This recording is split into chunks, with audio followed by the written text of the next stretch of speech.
ಸ್ನೇಹಿತರೆ ಎಲ್ಲರಿಗೂ ಅನ್ಮ್ಯೂಟ್ ಕೊಡ್ತೀವಿ, ದಯವಿಟ್ಟು ಯಾವುದೇ ಪ್ರಶ್ನೆಗಳಿದ್ರೆ ಕೇಳಿ. ಸರ್, ತುಂಬಾ ಉಪಯುಕ್ತವಾದ ಸರ್ ನಮಸ್ತೆ. ಮಾಹಿತಿ ಕೊಟ್ರಿ. Thank you sir. ಸರ್, ಈಗ ನಿದ್ರೆ ಮಾಡೋದಿಕ್ಕೆ ನೆಲ ಉತ್ತಮನೇ ಅಥವಾ ಈಗ ಕಾಟ್ ಹಾಕೊಂತೀವಲ್ಲ ಅದು ಉತ್ತಮನೇ ಸರ್? ಮಂಚ ಯಾವ್ದಮ್ಮ ಯಾವ್ದಮ್ಮ ಮಂಚದ ಮೇಲೆ ಮಲಗ್ತೀವಿ, ಇಲ್ಲ ಹಾಸಿಗೆ ಮೇಲೆ ಅಥವಾ ನೆಲ, ಯಾವುದು ನಮ್ಗೆ ಸೂಕ್ತ ಸರ್ ನಿದ್ರೆ ಮಾಡೋದಿಕ್ಕೆ? ನೆಲೆ ಒಳ್ಳೆಯದು, ಮತ್ತೆ ಪೂರ್ವಕಾಲ ಮಂಚ ಒಳ್ಳೆಯದು. ಈ ನವೀನ ಕಾಲ ಬೆಡ್ ಒಳ್ಳೆಯದಲ್ಲ. ನವೀನ ಕಾಲ ಬೆಡ್ ಒಳ್ಳೆಯದಲ್ಲ. ಏನಾಗ್ತದೆ, ಪೂರ್ವಕಾಲ ಮಂಚೆ ಮತ್ತೆ ನೆಲ ಮೇಲೆ ಮಲ್ಕೊಂಡಾಗ ನಮ್ಮ ಎಷ್ಟೋ ಪಾಯಿಂಟ್ಸ್ ಪ್ರೆಸ್ ಆಗ್ತಾ ಇರ್ತದೆ. ಅಂದ್ರೆ ಆಕ್ಯುಪ್ರೆಷರ್ ಪಾಯಿಂಟ್ಸ್ ಇದೆಲ್ಲ, ಎನರ್ಜಿ ಪಾಯಿಂಟ್ಸ್. ಸೊ ನೀಟಾಗಿ ಪ್ರೆಸ್ ಆಗ್ತಾ ಇರ್ತದೆ. ನೀವು ನಿದ್ದೆ ಮಾಡಿ ಒಳ್ಳೆ ನಿದ್ದೆ ಬರುತ್ತೆ, ಮತ್ತೆ ಆರೋಗ್ಯವನ್ನು ಚೆನ್ನಾಗಿರ್ತದೆ. ಈಗ ಈ ಕಾಲದಲ್ಲಿ ನಾವು ನಿದ್ದೆ ಮಾಡೋಕೆ ಪ್ರಯತ್ನ ಮಾಡ್ತೀವಲ್ಲ ಬೆಡ್ ಮೇಲೆ, ಅದು ತುಂಬಾ ಕುಶನ್ ತರ ಇರ್ತದೆ. ಆ ಕುಶನ್ ಇರುವಾಗ ನಿಮ್ಗೆ ಅದರಿಂದ ಏನು ಪ್ರಯೋಜನ ಇಲ್ಲ. ಸರ್, ಇನ್ನೊಂದು ಬ್ಯಾಕ್ ಪೇನ್ ಬರ್ತಾ ಇರುತ್ತೆ ಸರ್ ಅದ್ರ ಮೇಲೆ. ಅದೇ ಹೇಳ್ತಾ ಇದ್ವಲ್ಲ, ಅದೇನಾಗತ್ತೆ, ಆ ಕುಶನ್ ಆಗಿ ಒಂಥರ ನಮ್ಮ ಈ ಬ್ಯಾಕ್ ಇದೆಲ್ಲ, ಬ್ಯಾಕ್ ಇದರ ಬೆಂಡ್ ಆಗ್ತಾ ಇರ್ತದೆ. ಅವಾಗ ಬ್ಯಾಕ್ ಪೇನ್ ಶುರು ಆಗುತ್ತೆ ನಿಮಗೆ. Sir, okay, thank you sir. Right. Sir ನಮಸ್ತೆ ಸರ್. ನಮಸ್ತೆ ಸರ್, ನಮ್ಮ ಹೆಸರು ರೂಪಾಕ್ಷ ಅಂತ. ನಿಮ್ಮನ್ನು ಮೊನ್ನೆ ವ್ಯಾಲಿಯಲ್ಲಿ ಭೇಟಿಯಾಗಿದ್ವಿ. ಓಕೆ ಸರ್, ನಮ್ಮ ಮನೆಯಲ್ಲಿ ನಮ್ಮ ಹುಡುಗ ಈಗ ಮೂಲವ್ಯಾಧಿ ಐತಿ ಸರ್. ಸ್ವಲ್ಪ ಜಾಸ್ತಿ ಮೋಷನ್ ಫ್ರೀ ಆಗಿ ಆಗ್ತಾ ಇಲ್ಲ. ಹಂಗಾಗಿ ಅಲ್ಲಿ ಉರಿ ಬರೋದು ಆ ತರ ಜಾಸ್ತಿ ನೋವು ಐತೆ, ಭಾರಿ ಪೇನ್ ಐತೆ. ಒಂದ್ಸರಿ ಇಲ್ಲಿ ಊರಲ್ಲೇ ಬಳ್ಳಾರಿಯಲ್ಲೇನೆ ಆಯುರ್ವೇದಿಕ್ ಮೆಡಿಸಿನ್ ತಗೊಂಡಿದ್ವಿ. ಅದನ್ನ ಆ ಪುಡಿ ತಗೊಂಡಾಗ ಒಂದ್ 3 ತಿಂಗಳು ಗ್ಯಾಪ್ ಆಯ್ತು ಸರ್, ಏನ್ ನೋವು ಇದ್ದಿಲ್ಲ. ಮೊನ್ನೆ ಈಗ ವ್ಯಾಲಿಯಿಂದ ಬಂದ ಮೇಲಿಂದ ಮತ್ತೆ ಈಗ ನೋವು ಸ್ಟಾರ್ಟ್ ಆಗಿದೆ ಸರ್. ಮೋಷನ್ ಬರ್ತಾ ಇಲ್ಲ ಸರಿಯಾಗಿ? ಮೋಷನ್ ಇಲ್ಲ ಸರ್, ಸ್ವಲ್ಪ ನೈದ್ ಬರುತ್ತೆ ಸರ್ ಜಾಸ್ತಿ. ನೋವಿನಿಂದ ಜಾಸ್ತಿ ಆಗುತ್ತೆ ಸರ್. ಅದೇ ನೋವು ಬರೋದಾದ್ರೆ ಹೊಟ್ಟೆ ನೋವು ಬರತ್ತಾ? ಇಲ್ಲ ಸರ್, ಅಲ್ಲಿ ಬೇದಿ ಬರೋ ಪ್ಲೇಸ್ ನಲ್ಲಿ ಸ್ವಲ್ಪ ಜಾಸ್ತಿ ಪೇನ್ ಇರ್ತದೆ ಸರ್. ಅದು ಪೇನ್ ಇರ್ತದೆ. ಬಟ್ ಅಂದ್ರೆ ನೀಟಾಗಿ ಹೇಳ್ಬೇಕಂದ್ರೆ ಸಹಜವಾಗಿ ಈ ಮಲ ಹೋಗ್ತಾ ಇಲ್ಲ ಔಟ್ ಸೈಡ್? ಇಲ್ಲ ಸರ್. ಏನಂದ್ರೆ ಸಿಂಪಲ್ ಒಂದು ಆಕುಪ್ರೆಷರ್ ಪರಿಹಾರ ಇದೆ. ಎಲ್ಲರೂ ಪ್ರಯತ್ನ ಮಾಡಿದರೆ ಅದ್ಭುತವಾಗಿ ಕೆಲಸ ಮಾಡಿದೆ ಅದು. ಈ ಪಾಯಿಂಟ್ ಇದೆ ನೋಡಿ, ಈ ಪಾಯಿಂಟ್ ಇದು ಪ್ರೆಸ್ ಮಾಡ್ಕೊಂತ ಕೂತ್ಕೋಬೇಕು ಅವರು. ಟಾಯ್ಲೆಟ್ ಮೇಲೆ ಕೂತ್ಕೊಂಡಾಗನೆ, ಇಲ್ಲ ಸ್ವಲ್ಪ ಮುಂಚೆನೆ, ಒಂದು 2 ನಿಮಿಷ ಮುಂಚೆನೆ ಈ ತರ ಪ್ರೆಸ್ ಮಾಡ್ಕೊಂತ ಶುರು ಮಾಡಿ. ಇಲ್ಲಿ ಈ ಕೆಳಗೆ ತುಟ್ಟಿದೆಲ್ಲ, ಈ ತುಟ್ಟಿ ಕೆಳಗಡೆ ಈ ಮಧ್ಯದಲ್ಲಿ ಪಾಯಿಂಟ್ ಇದು ಕಾನ್ಸ್ಟಿಪೇಷನ್ ಗೆ, ಮಲಬದ್ಧತೆಗೆ ತುಂಬಾ ಕೆಲಸ ಮಾಡುತ್ತೆ. ಹೇಳ್ಬೇಕಂದ್ರೆ ಯಾರಿಗೆ ಒಂದು ಈ ಪೈಲ್ಸ್ ಇರ್ತದೆ ನೋಡಿ, ಪೈಲ್ಸ್ ಮೂಲವ್ಯಾಧಿ ಅಂತವ್ರು ಕೆಲಸ ಮಾಡಿದೆ ಅದು. ನಾವು ಪ್ರಯತ್ನ ಮಾಡಿ ನೋಡಿದ್ವಿ. ನೀವು ಪ್ರಯತ್ನ ಮಾಡಿ, ಖಂಡಿತ ರಿಸಲ್ಟ್ ಸಿಗತ್ತೆ. ಇಲ್ಲಿ ಈ ಪಾಯಿಂಟ್ ಅನ್ನು ಈ ತರ ಪ್ರೆಸ್ ಮಾಡ್ಕೊಳ್ಳಿ, ಪ್ರೆಸ್ ಮಾಡಿ ರಿಲೀಸ್ ಮಾಡಿ, ಈ ತರ ಒಂದು 10-15 ಸಾರಿ ಅವ್ರು ಕೂತ್ಕೊಂಡು, ಟಾಯ್ಲೆಟ್ ಕೂತ್ಕೊಂಡೆ ಇದು ಪ್ರೆಸ್ ಮಾಡ್ತಾ ಇದ್ರೆ ನೀಟಾಗಿ ಆಚೆ ಕಡೆ ಹೋಗ್ತಾ ಇರ್ತದೆ, ಮೂವ್ ಆಗಿ ಹೋಗ್ತಿರ್ತದೆ ಸರ್. Okay sir. ಅದು ಪೇನ್ ಬರಬಾರ್ದು ಸರ್, ಮೇನ್ ಪೇನ್ ನಿಂದಾನೆ ಭಾರಿ ಹಿಂಸೆ ಪಡ್ತಾನೆ ಸರ್. ಪೇನ್ ಕಡಿಮೆ ಆಗ್ಬೇಕಂದ್ರೆ ಏನ್ ಮಾಡ್ಬೇಕು, ಒಂದು ಎಕ್ಸರ್ಸೈಸ್ ಇದೆ, ಅಶ್ವಿನಿ ಮುದ್ರಾ ಅಂತ. ಅಶ್ವಿನಿ ಮುದ್ರಾ ಅಂತ ಏನ್ ಗೊತ್ತಾ, ಈ ಗುದ ಭಾಗ ಇದೆಯಲ್ಲ, ಹೌದು ಸರ್. ಅದೇನ್ ಮಾಡ್ಬೇಕಂದ್ರೆ ಎಕ್ಸರ್ಸೈಸ್ ಮಾಡ್ಬೇಕಲ್ಲಿ, ಈ ತರ ಅದನ್ನ ಎಕ್ಸರ್ಸೈಸ್ ಅಂದ್ರೆ ಮೇಲಕ್ಕೆ ಎತ್ತದು, ಕೆಳಗಡೆ ಎತ್ತದು, ಮೇಲಕ್ಕೆ ಎತ್ತದು, ಕೆಳಗಡೆ. ಅದು ತೋರ್ಸಕ್ ಆಗಲ್ಲ, ಆದ್ರೆ ಅದನ್ನು ಮೇಲಕ್ಕೆ ಎತ್ತದು, ಕೆಳಗಡೆ ಅನ್ನೋದು ಸ್ವಲ್ಪ ನೀವು ಅದು ಅವ್ರಿಗೆ ಹೇಳ್ಕೊಡಿ. ಅದು ಅಶ್ವಿನಿ ಮುದ್ರಾ ಅಂತ ಹೇಳ್ತೀವಿ ನಾವು. ಈಗ ಮನೆ ಮದ್ದು ಸರ್ ಏನೇನ್ ಐತೆ ಸರ್? ಮನೆ ಮದ್ದು ತುಂಬಾ ಇದೆ. ಸೊ ನೀವು ನೈಟ್ ಮಲಗುವಾಗ ಏನ್ ಮಾಡ್ಬೇಕಂದ್ರೆ, ಒಂದು ಗ್ಲಾಸ್ ಉಗುರು ಬೆಚ್ಚ ನೀರು ತಗೊಂಡು 1 ಚಮಚೆ, ಇಲ್ಲಾಂದ್ರೆ 2 ಚಮಚೆ, ಇದು ಎಷ್ಟು ವಯಸ್ಸವ್ರಿಗೆ ಸರ್? ಈಗ 18 ವರ್ಷ ಅದ ಸರ್. 2 ಚಮಚೆ ಈ ಎರ್ಲನ್ ಇದೆಲ್ಲ, ಕ್ಯಾಸ್ಟ್ರ್ ಆಯಿಲ್, ಅದು ಚೆನ್ನಾಗಿ ಬೆರೆಸಿ ಅದು ಕುಡಿದು ಆಮೇಲೆ ಅವ್ರು ಮಲ್ಕೊಂಡಿದ್ರೆ ಬೆಳಗ್ಗೆನೆ ತುಂಬಾ ಈಸಿಯಾಗಿ ಭೇದಿ ಆಗುತ್ತೆ. ಅದು ತುಂಬಾ ಉತ್ತಮ. Okay, thank you sir. ಮಾಡಿ. Okay sir. ಹಲೋ, ಹೇಳಿ. ನಮಸ್ತೆ ಗುರುಜಿ. ಇವತ್ತಿನ ಕ್ಲಾಸ್ ಅಂತೂ ತುಂಬಾ ಚೆನ್ನಾಗಿತ್ತು ಗುರುಜಿ, ತುಂಬಾ ಯೂಸ್ಫುಲ್ ಇತ್ತು, ಚೆನ್ನಾಗಿತ್ತು ಗುರುಜಿ. ಗುರುಜಿ, ನಮ್ ಪರಿಚಯದವರೊಬ್ಬರಿಗೆ ಯೂರಿನ್ ಇನ್ಫೆಕ್ಷನ್ ಆಗಿದೆ, UTI. ಅದು ಹೋಮ್ ರೆಮಿಡಿ ತರ ಯಾವ್ದಾದ್ರು ಇದೆನಾ ಗುರುಜಿ ಅದಕ್ಕೆ? ಹೋಮ್ ರೆಮಿಡಿ ಅಂದ್ರೆ ಯೂರಿನ್ ಏನಾಗಿದೆ, ಇನ್ಫೆಕ್ಷನ್ ಇದೆಯಾ? ಗುರುಜಿ, ಇನ್ಫೆಕ್ಷನ್ ಆಗಿದೆ ಅಂತೆ. ನೆನ್ನೆ ಸ್ಕ್ಯಾನಿಂಗ್ ಎಲ್ಲ ಮಾಡ್ಸ್ಕೊಂಡ್ ಬಂದಿದ್ದಾರೆ, ಇನ್ಫೆಕ್ಷನ್ ಆಗಿದೆ ಅಂತ ರಿಪೋರ್ಟ್ ಬಂದಿದೆ. ಮೇನ್ ಅಂದ್ರೆ ನೀರು ಕುಡಿಯೋ ವಿಧಾನ ಅವ್ರಿಗೆ ಕಲ್ಸ್ಬೇಕಾಗತ್ತೆ. ನೀರು ಕುಡಿಯೋ ವಿಧಾನ ಚೆನ್ನಾಗಿರ್ಬೇಕು. ಆಮೇಲೆ ಗ್ರೀನ್ ಜ್ಯೂಸ್ ತಗೊಳಕ್ಕೆ, ಗ್ರೀನ್ ಜ್ಯೂಸ್. ಹೌದು ಗ್ರೀನ್ ಜ್ಯೂಸ್ ತಗೊಳಕ್ಕೆ ಹೇಳಿ. ಆಮೇಲೆ ಈ ಚಾರ್ಜ್ ವಾಟರ್ ನಾವ್ ಹೇಳಿದ್ವಲ್ಲ, ಚಾರ್ಜ್ ವಾಟರ್ ಅದು ಸ್ವಲ್ಪ ಅದು ಪಾಲನೆ ಮಾಡ್ಬೇಕು. ಯಾವ್ದೇ ಅಟ್ಲೀಸ್ಟ್ ಬೆಲ್ಲಿಯಿಂದ ಅಂದ್ರೆ ಚಿನ್ನದಿಂದ ಬೇಡ, ಬೆಲ್ಲಿಯಿಂದ ಮಾಡ್ಕೊಳಕ್ಕೆ ಅದೊಂದು. ಆಮೇಲೆ ಇನ್ನೊಂದು ಏನಂದ್ರೆ ಈ ಈ ಎರಡು ಪಾಲನೆ ಮಾಡಕ್ಕೆ ಹೇಳಿ. ಆಮೇಲೆ ಈ ಯಾವುದೇ ಯೂರಿನ್ ಸಂಬಂಧಿತ ಇಂತ ಯಾವುದೇ ತೊಂದರೆಗಳಿದ್ರೆ, ಯೂರಿನ್ ಹೋಗೋದು, ಅದರಲ್ಲಿ ಉರಿ ಬರೋದು ಇದೆಲ್ಲ ಇರ್ತದಲ್ಲ, ಇಂಥದ್ದೆಲ್ಲ ಜಾಸ್ತಿ ಯೂರಿನೇಷನ್ ಆಗ್ತಾ ಇತ್ತು. ಇದೆಲ್ಲ ಹೋಗ್ಬೇಕಂದ್ರೆ ಜಲಧಾರ ನಾಶಕ ಮುದ್ರ ಅಂತ ಇರ್ತದೆ. ಜಲಧಾರ ನಾಶಕ ಮುದ್ರ ಅದು ಗೊತ್ತಲ್ಲ. ಈ ತರ ಪ್ರಾಕ್ಟೀಸ್ ಮಾಡಕ್ಕೆ ಹೇಳಿ ಅವ್ರನ್ನ. ಈ ತರ ಇಟ್ಕೊಂಡು ಈ ತರ ಪ್ರಾಕ್ಟೀಸ್ ಮಾಡಿ. ಹಾ ಗುರುಜಿ, ವಾಯು ಮುದ್ರೆ ತರನೇ ಬರುತ್ತಲ್ಲ ಗುರುಜಿ ಸ್ವಲ್ಪ? ಇಲ್ಲ, ವಾಯು ಮುದ್ರ ಅಲ್ಲ ಇದು. ಇದು ವರ್ಣ ಮುದ್ರ ಅಂದ್ರೆ ಇದು, ಗೊತ್ತಾಯ್ತಾ? ಈ ನೀರಾಂಶ ಇದೆಲ್ಲ ಅದನ್ನು ಕೆಳಗಡೆ ತಂದು ಈ ಹೆಬ್ಬೆರಳು ಕೆಳಗಡೆ ಇಟ್ಬಿಟ್ಟು ಈ ಹೆಬ್ಬೆರಳು ಹಿಂದಿನ ಭಾಗ ಇಡ್ಬೇಕಾಗುತ್ತೆ, ಪ್ರೆಸ್ ಮಾಡೋದು ಅಷ್ಟೇ. ಹಾ ಗುರುಜಿ. ಎಷ್ಟೊತ್ತು ಗುರುಜಿ? ಇದು 30 ನಿಮಿಷ. 30 ನಿಮಿಷ ಪಾಲನೆ ಮಾಡಿ.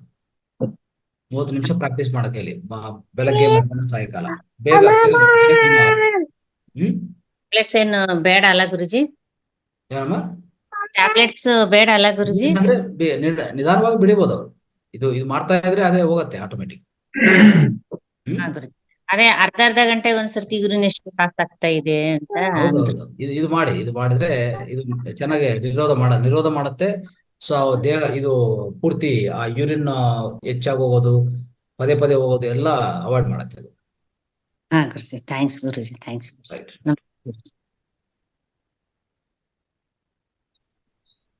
ರೈಟ್. ಯಾರು ಮಾತಾಡ್ಬೇಕಂದ್ರೆ ದಯವಿಟ್ಟು ಮಾತಾಡಿ. ಈಗ ಸೆಷನ್ ಕ್ಲೋಸ್ ಮಾಡೋಣ. ಹಲೋ, ಹಾ ಮಾತಾಡಿ.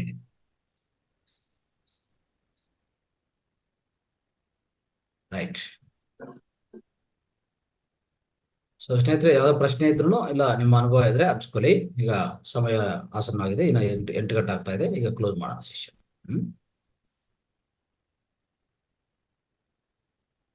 ನಮಸ್ತೆ ಗುರುಜಿ.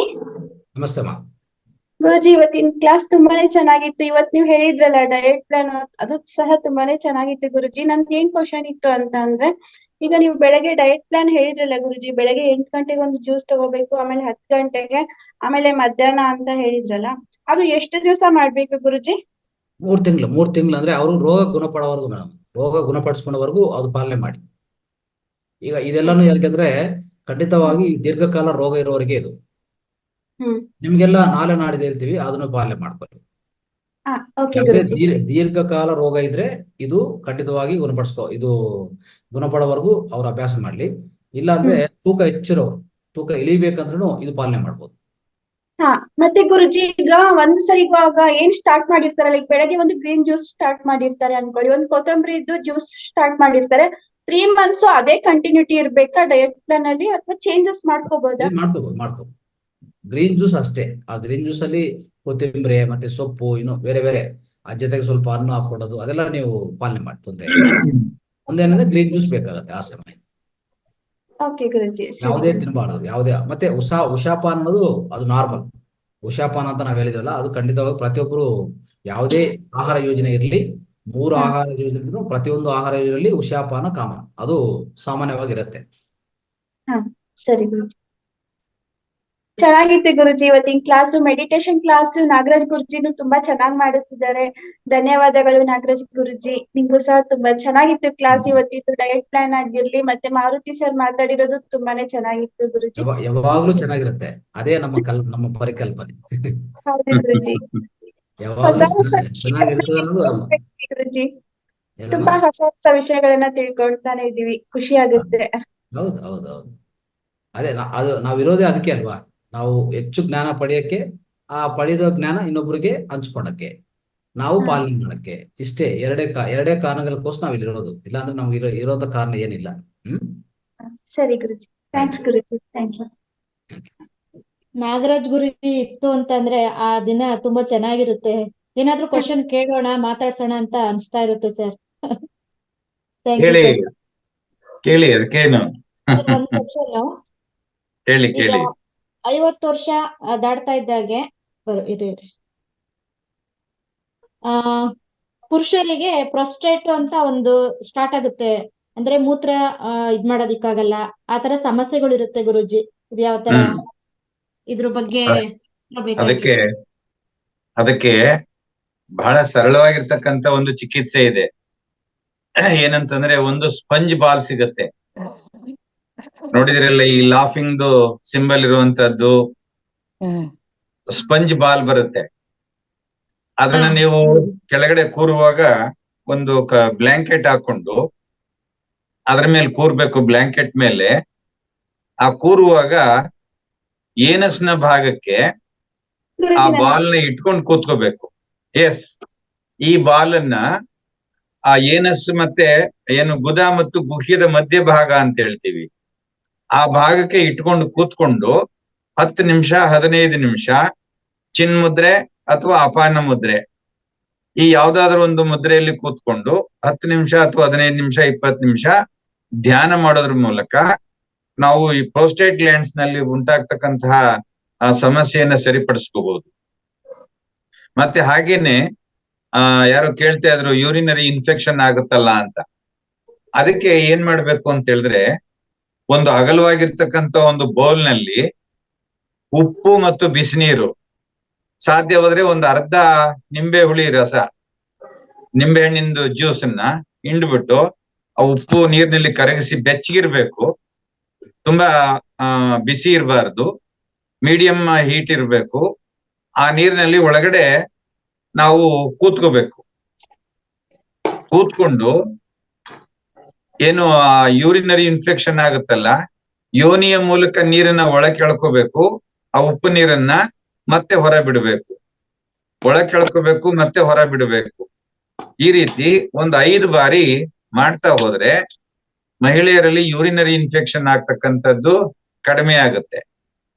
ಜೊತೆಗೆ ನಾನು ಓಪನ್ ಆಗಿ ಹೇಳ್ಬೇಕಾಗ್ತದೆ, ಕೆಲವು ವಿಷಯಗಳನ್ನ ಶಾರೀರಿಕವಾಗಿ ಮಾಡ್ಕೋಬೇಕಾಗಿರೋದ್ರಿಂದ ಏನ್ ಮಾಡ್ಬೇಕು ಅಂತಂದ್ರೆ, ನಾವು ಟಾಯ್ಲೆಟ್ಗೆ ಹೋದಾಗ ಬಹಳಷ್ಟು ಜನ ಏನ್ ಮಾಡ್ತೀವಿ, ವಾಶ್ ಮಾಡ್ಕೊಳ್ಳುವಾಗ ಇನ್ಲಿಂದ ಮುಂದಕ್ಕೆ ತಗೋತೀವಿ. ಹಾಗಾಗಿ ಇನ್ಲಿಂದ ಮುಂದಕ್ಕೆ ನೀರನ್ನ ತಗೊಂಡು ತೊಳೆಯುವಾಗ ಇನ್ಲಿಂದ ಮುಂದಕ್ಕೆ ತಗೋಬಾರ್ದು, ಮುಂದಿನಿಂದ ಹಿಂದಕ್ಕೆ ತೊಳಿಬೇಕು. ಮುಂದಿನಿಂದ ಹಿಂದಕ್ಕೆ ತೊಳೆದಾಗ ಆ ಮಲದಲ್ಲಿದ್ದಂತ ವಿಷಕ್ರಿಮಿಗಳು ನಮ್ಮ ಯೋನಿ ಭಾಗಕ್ಕೆ ಟಚ್ ಆಗದಂತೆ ನೋಡ್ಕೋಬೇಕು. ಈ ರೀತಿ ನೋಡ್ಕೊಂಡು ನೀವು ಮಾಡಿದ್ದೆ ಆದ್ರೆ ಯೂರಿನರಿ ಇನ್ಫೆಕ್ಷನ್ ಆಗೋದನ್ನ ನೀವು ಕಂಪ್ಲೀಟ್ ಆಗಿ ತಡೆಗಟ್ಟಿಸ್ಕೋಬಹುದು.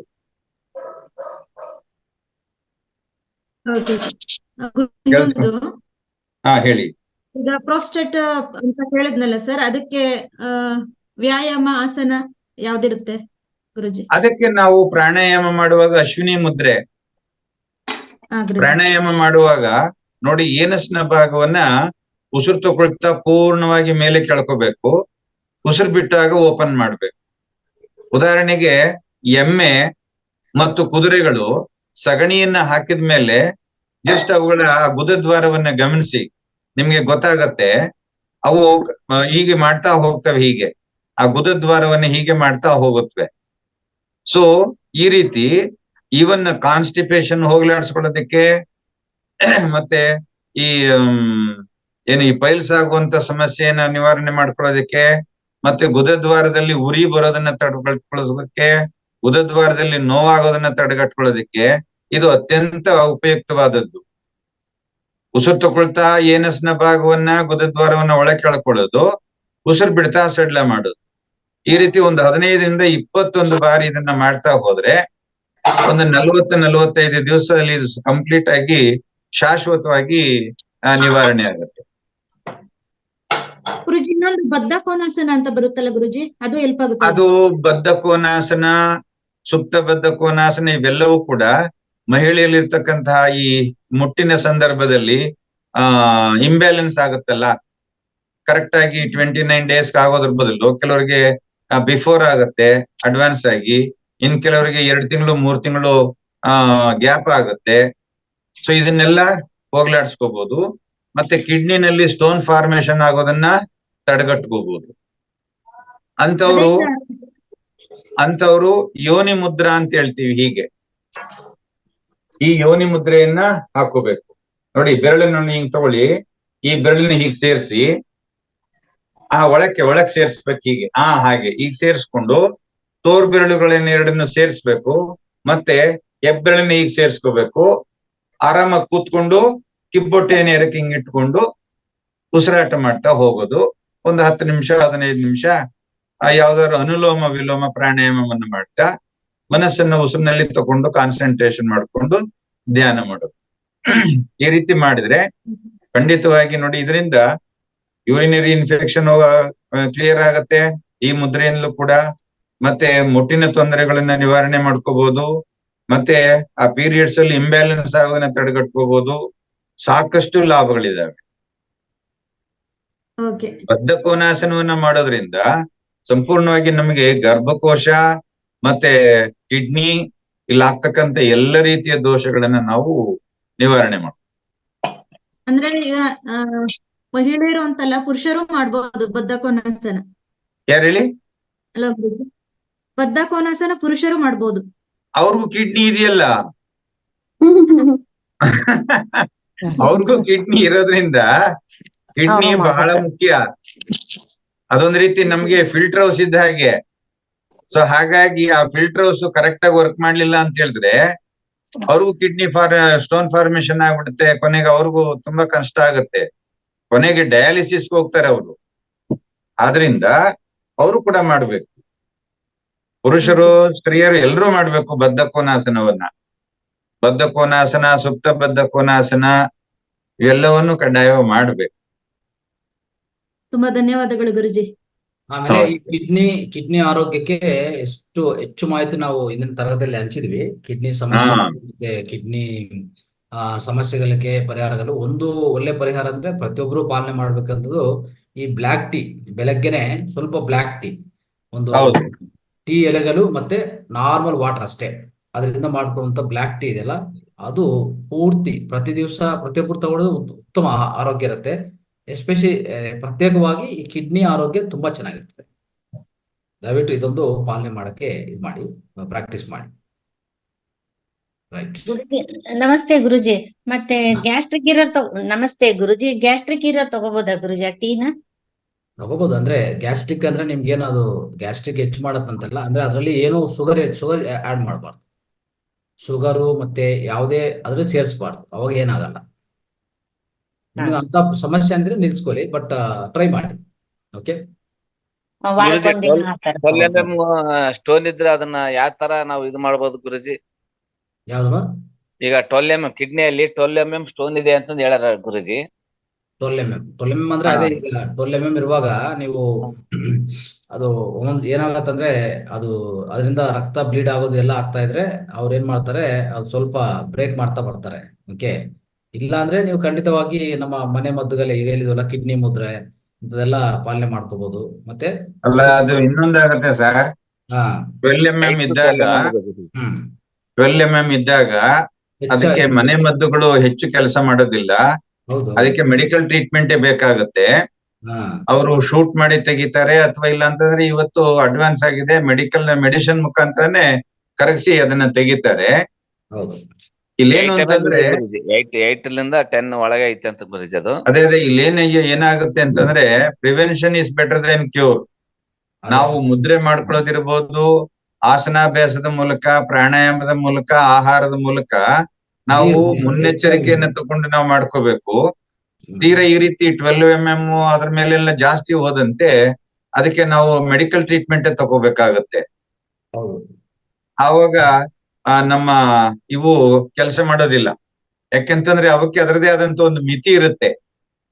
ಇಲ್ಲೇನಂದ್ರೆ ನಮ್ಮ ಜೀವನ ವಿಧಾನ ಸರಿಪಡಿಸ್ಕೋಬೇಕು ಅನ್ನೋದನ್ನಷ್ಟೇ ನಾವು ಹೇಳ್ಬೋದು. ಕೆಲವು ಸನ್ನಿವೇಶಗಳಿಗೆ ನಾವು ಮೆಡಿಕಲ್ ಟ್ರೀಟ್ಮೆಂಟ್ ತಗೋಬೇಕಾಗತ್ತೆ. ಆ ಮೆಡಿಕಲ್ ಟ್ರೀಟ್ಮೆಂಟ್ ಹೋಗದಿದಂತೆ ನಾವು ನಮ್ಮ ಜೀವನ ಕ್ರಮವನ್ನ ಸರಿಪಡಿಸ್ಕೋಬೇಕು ಅಷ್ಟೇ. ನೀರು ಚೆನ್ನಾಗಿ ಕುಡಿದ್ರೆ, ನೀರು ಚೆನ್ನಾಗಿ ಕುಡಿಬೇಕು, ಎಲ್ಲಾ ಪರಿಹಾರ ಆಗತ್ತೆ ಸರ್. ಹೌದೌದೌದು. ಅದು ಇನ್ನು ಹೇಳ್ಬೇಕಂದ್ರೆ ಅದೇ ಸೈಜು ಹೆಚ್ಚಾಗಿದ್ರೆ ಏನು ಮಾಡಕ್ಕಾಗಲ್ಲ. 12 mm ಅಂದ್ರೆ ಸ್ವಲ್ಪ ಹೆಚ್ಚೇ ಅದು. ಸೊ 3 ಇಂದ 5, 6 mm ಇದ್ರೆ ಏನಾದ್ರೂ ಪರಿಹಾರ ಕೊಡ್ಬೋದು. ಅದು ಈ ಕಬ್ಬು ಇದೆಲ್ಲ, ಕಬ್ಬು ಚೆನ್ನಾಗಿ ಜಗದಿ ತಿನ್ನೋದು ಇದೆಲ್ಲ ಮಾಡ್ತಾ ಇದ್ರೆ ಈ ಹರಳುಗಳು ಸ್ವಲ್ಪ, ಈ ಕಲ್ಲುಗಳು ಸ್ವಲ್ಪ ಕರಿತಾ ಇರ್ತದೆ, ಅದನ್ನು ಸ್ವಲ್ಪ ಪ್ರಯತ್ನ ಮಾಡ್ಬೋದು. ಹೌದು ಹೌದು. ಹೆಚ್ಚಾಗಿದ್ರೆ ಏನು ಕಷ್ಟ ಆಗತ್ತೆ. ಈ ಈ ಜೀರಿಗೆ ಕಷಾಯ ಇದನ್ನು ಸ್ವಲ್ಪ ಸಹಾಯ ಮಾಡುತ್ತೆ ಹೇಳ್ಬೇಕಾದ್ರೆ. ಸೊ ಇದನ್ನು ಚೆನ್ನಾಗಿ ಇದಾಗುತ್ತೆ. ಇದು ಇನ್ನೊಂದೇನಂದ್ರೆ ಗುರೂಜಿ, ಹೇಳಿಮ್ಮ. ಕಿಡ್ನಿ ಕಲ್ಲು ಇದ್ದಾಗ ಬಾಳೆ ದಿಂಡಿನ ರಸ ತಗೋಬಹುದು ಅಂತಾರಲ್ಲ, ಇದೆ? ಖಂಡಿತ ತಗೊಳ್ಳಿ, ಖಂಡಿತ ತಗೊಳ್ಳಿ. ಬಾಳೆದಿಂಡ ಅಥವಾ ಬಾಳೆಕಾಯಿ ಇಲ್ಲ, ಇದೆಲ್ಲ ಪಲ್ಯ ಮಾಡ್ಕೊಂಡದು ಅದೆಲ್ಲ ಮಾಡ್ಬೋದು, ಅದು ಉತ್ತಮ. ಓಕೆ. ಬಾಳೆ ದಿಂಡಿಂದು ಪಲ್ಯ ಮಾಡ್ಕೊಂಡು ತಿನ್ನೋದು, ಬಾಳೆ ದಿಂಡಿಂದು ಜ್ಯೂಸ್ ಮಾಡ್ಕೊಂಡು ಕುಡಿಯೋದು, ಕಿಡ್ನಿ ಫಾರ್ಮೇಶನ್ ಆಗೋಗ್ಬಿಟ್ಟಿದೆ, ಆಗ್ತಾ ಇದೆ ಅನ್ನುವಂಥದ್ದು ನಮ್ಮ ಸೂಚನೆ ಕಂಡು ಬಂದ್ರೆ ತಕ್ಷಣ ಇಮಿಡಿಯೇಟ್ ಆಗಿ ಒಂದು 21 ದಿವಸ ಕಡ್ಡಾಯವಾಗಿ ಬಾಳೆ ದಿಂಡಿನ ಜ್ಯೂಸ್ ಅನ್ನು ಮಾಡ್ಕೊಂಡು ಕುಡಿದ್ರೆ ಖಂಡಿತ ಅದು ತುಂಬಾ ಎಫೆಕ್ಟ್ ಆಗುತ್ತೆ. ಬಟ್ ಅದು ಸೈಜಿನ ಮೇಲೆ ಹೋಗುತ್ತೆ. ಆ ಕಲ್ಲುಗಳು ಸೈಜ್ ನೋಡ್ಕೊಂಡು ಅದು ಎಷ್ಟು ಇದೆ ಏನು ಅಂತ ನೋಡ್ಕೊಂಡು ಮಾಡ್ಬೇಕು. ಆದಷ್ಟು ಸೈಜ್ ಕಡಿಮೆ ಇದ್ದಷ್ಟು ಬೇಗ ನಾವು ಈ ಮನೆ ಮದ್ದಿನಲ್ಲಿ ಮತ್ತೆ ಆಸನಾಭ್ಯಾಸದಲ್ಲಿ ಸರಿಪಡಿಸ್ಕೋಬಹುದು. ಬಟ್ ಇದು ಏನಾದ್ರು ಈ ರೀತಿ ಸೈಜ್ ಸ್ವಲ್ಪ ಜಾಸ್ತಿ ಇದ್ದಾಗ ಸ್ವಲ್ಪ ಕಷ್ಟ ಆಗುತ್ತೆ. ಇನ್ನೊಂದು ಗುರೂಜಿ, ಚಮಚೆಗೆ 2 ಚಮಚೆ ಗೋಮೂತ್ರ, ಈ ಗೋ ಆರ್ಕ್ ಅಂತ ಸಿಗತ್ತಲ್ಲ ಸರ್, ಅದನ್ನು ಸೇವನೆ ಮಾಡಿದ್ರು ಈ ಕಲ್ಲು ಸ್ವಲ್ಪ ಕರೀತದೆ, ಕರಗುವಂತ ಅವಕಾಶ ಇದೆ. ಗುರುಜಿ, ಬಾಳೆ ದಿಂಡು ಇರುತ್ತಲ್ಲ, ಅದನ್ನ ಕತ್ತರಿಸಿದಾಗ ಅದ್ರೊಳಗಡೆ ನೀರ್ ಶೇಖರಣೆ ಆಗಿರುತ್ತಲ್ಲ, ಅದು ತಗೋಬಹುದಾ? ಅಲ್ಲ, ಅದು ಗಿಡ ಪೂರ್ಣ ಕಟ್ ಮಾಡ್ದೇನೆ ಅರ್ಧಕ್ಕೆ ಕಟ್ ಮಾಡಿ ಅದ್ ಹಾಗೆ ನಿಲ್ಸಿರ್ತಾರೆ ನೋಡಿ, ಅಲ್ಲಿ ಅದನ್ನ ತೋಡ್ಬಿಟ್ಟು ಅರ್ಧ ಹಳ್ಳ ರೀತಿನಲ್ಲಿ ತೋಡಿ ಆ ಮೇಲ್ಗಡೆ ಕವರ್ ಮಾಡ್ಬೇಕು, ಪ್ಲಾಸ್ಟಿಕ್ ಕವರ್ ಕಟ್ಟಬೇಕು. ಕಟ್ಟಿ ಬೇರೆ ಯಾವುದೇ ರೀತಿಯ ಬ್ಯಾಕ್ಟೀರಿಯಾಗಳಲ್ಲಿ ಬೀಳದಂತೆ ನೋಡ್ಕೋಬೇಕು. 24 ಅವರ್ಸ್ ಬಿಟ್ಟಿದ್ದು ಆಮೇಲೆ ಆ ನೀರನ್ನ ತಕೊಂಡು ಅದನ್ನ ಶೋಧಿಸ್ಕೊಂಡು ಕುಡಿಬೇಕು. ಅದು ಕೂಡ ಒಳ್ಳೆ ಟ್ರೀಟ್ಮೆಂಟ್ ಏನೆ,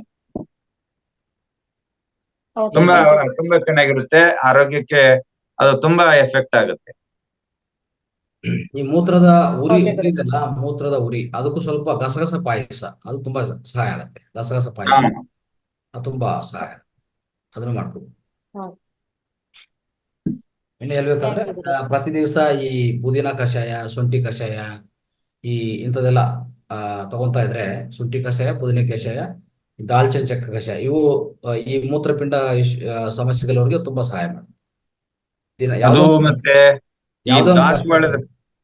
ದಾಸವಾಳದ ಹೂಗಳಿದಾವಲ್ಲ, ದಾಸವಾಳದ ಹೂವಿನಲ್ಲಿ ಅದರಲ್ಲೂ ವಿಶೇಷವಾಗಿ ಬಿಳಿ ದಾಸವಾಳವನ್ನ ಚೆನ್ನಾಗಿ ಅದಕ್ಕೆ ಉದಾಹರಣೆಗೆ ತಗೋತಾರೆ ಮೆಡಿಸಿನಲ್ ಆಗಿ. ಬಟ್ ಎಲ್ಲಾ ದಾಸವಾಳದ ಹೂಗಳನ್ನು ಕೂಡ ಬಳಸ್ಕೋಬಹುದು.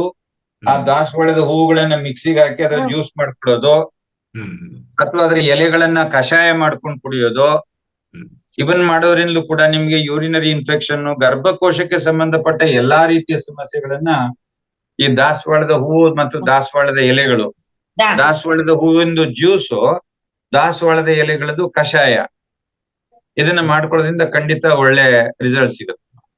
ರೈಟ್. ಈ ಮೂತ್ರ ಸರಿಯಾಗಿ ಬರ್ತಾ ಇಲ್ಲ ಅಂತ ಅನ್ನೋದು ಅದೊಂದು, ಅದಕ್ಕೆ ಒಂದು ಮನೆ ಮದ್ದು ಏನಂದ್ರೆ, ಒಂದು ಎಲೆನೀರು, ಒಂದು ಕಪ್ ಎಳ್ನೀರು, ಆಮೇಲೆ ಅದಕ್ಕೆ 1 ಚಮಚೆ ಜೇನುತುಪ್ಪ ಮತ್ತೆ 2 ಏಲಕ್ಕಿ ಈ ಬೀಜ ಹಾಕಿ ಸೇವಿಸಿದ್ರೇನು ಅದು ಮೂತ್ರ ಬರೋದು ಸ್ವಲ್ಪ ಕ್ಲಿಯರ್ ಆಗತ್ತೆ. ಅಂದ್ರೆ ತಡಗಟ್ಟ ಆಗ್ತಾ ಇರ್ತದೆ ಸುಮ್ಮನೆ ಸ್ವಲ್ಪ ಜನಗೆ, ಅದನ್ನು ಒಳ್ಳೇದೆ. ಇಂಥವೆಲ್ಲ ಅಂದ್ರೆ ತುಂಬಾ ಮನೆ ಮದ್ದುಗಳು ಇರ್ತದೆ, ಈ ಪದ್ಧತಿಗಳು ಹಲವಾರಿದೆ, ಆದ್ರೆ ನಮ್ಗೆ ಯಾವ ಸಾಧ್ಯವಾಗತ್ತೆ ಅದು ನಾವು ಬಳಸ್ಕೋಬೇಕಷ್ಟೇ.